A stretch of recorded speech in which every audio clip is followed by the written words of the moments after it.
উত্তর পল্লবী থানা, শহীদ মোহাম্মদ ওবায়দুল, ঢাকা।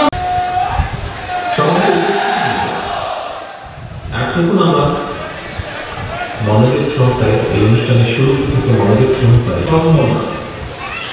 সম্মাননা জানানো হয়েছে। যুবদলের 6 ক্ষেত্রে মরণোত্তর সম্মাননা স্মারক দেওয়া হয়েছে।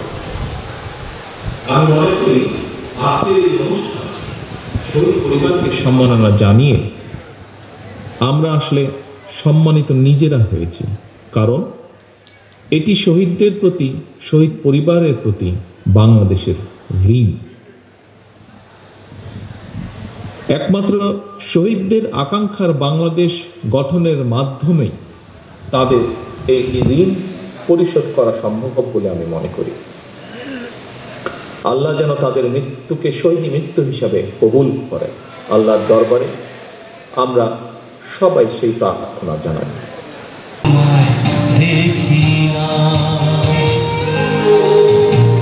নারায়ণগঞ্জ জেলা, শহীদ মোহাম্মদ রাকিব নারায়ণগঞ্জ জেলা, শহীদ ফিরোজ তালুকদার টাঙ্গাইল জেলা।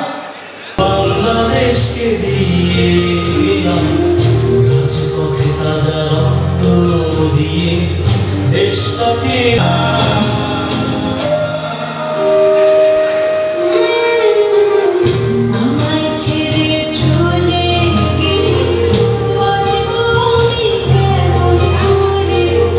তাদের কোনো শব্দ নাই।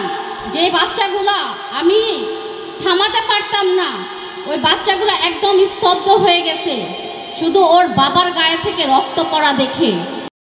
উদ্যোগে আজকের এই আয়োজনে অত্যন্ত গুরুত্বপূর্ণ তথ্য, অত্যন্ত উপত্য বিভিন্ন বক্তা তার বক্তব্যের মধ্যে এসেছে।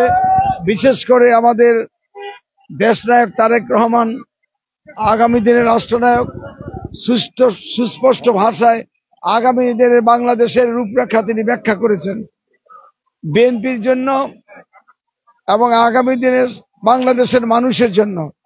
এই প্রসঙ্গে সংক্ষিপ্ত আকারে আমি বলতে চাই, আমাদের নেতা আজকের বক্তব্যের যে মূল বিষয়টা ছিল যে বাংলাদেশ জাতীয়তাবাদী দল জাতির ক্রান্তলগ্নে বারবার বাংলাদেশের মানুষের কাজ সেবা করার জন্য সামনে এসেছে, সুযোগ সেটা পেয়েছে। এবারও ইনশাল্লাহ বাংলাদেশ জাতীয়তাবাদী দল জনগণের যদি সমর্থন নিয়ে যে ক্ষমতা আসতে চায় তার স্বাক্ষর রাখবে এবং এই স্বাক্ষর রাখার জন্য বিএনপি সকল পর্যায়ের নেতাদেরকে বলেছে যে আপনারা জনগণের সঙ্গে সম্পর্ক রাখুন, জনগণ যদি আপনাকে গ্রহণ করে তাহলে ইনশাল্লাহ আপনাদের নেতৃত্বে, বিএনপির নেতৃত্বে আগামী দিনে সুন্দরভাবে দেশ চলবে এবং এই সুন্দর দেশ গড়ার জন্য আগামী দিনের মানুষগুলিকেও সুন্দর করতে হবে। এবং বিশেষ করে বাংলাদেশের আজকের এই পরিস্থিতিতে শহীদ রাষ্ট্রপতি জিয়া রহমানের যে অনুষ্ঠিত যেই নীতিগুলি ছিল সেগুলি আদর্শ গ্রহণ করতে হবে এবং সেই পুরাতনের যে হাল কাটার কর্মসূচিকে বাংলাদেশ জাতীয়তাবাদী দল আবার গ্রহণ করেছে।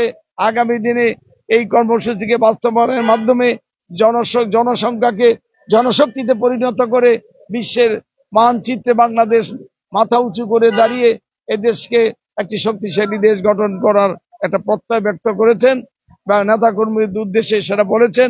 এক কথায় তিনি আজকে বাংলাদেশ জাতীয়তাবাদী দলের নেতা কর্মী, যুবদল, ছাত্রদল, স্বেচ্ছাসেবক দল, মহিলা দল, শ্রমিক দল সবার উদ্দেশ্যে বলেছে যে জনগণ যদি আমাদের পক্ষে থাকে, তাহলে জনগণকে যদি আমাদের পক্ষে রাখতে পারি তাহলে আমরা নেতা হব, দেশ গঠন করতে পারবো, দেশের নেতৃত্ব দিতে পারবো, আগামী দিনে সুন্দর বাংলাদেশ গঠন করতে পারবো।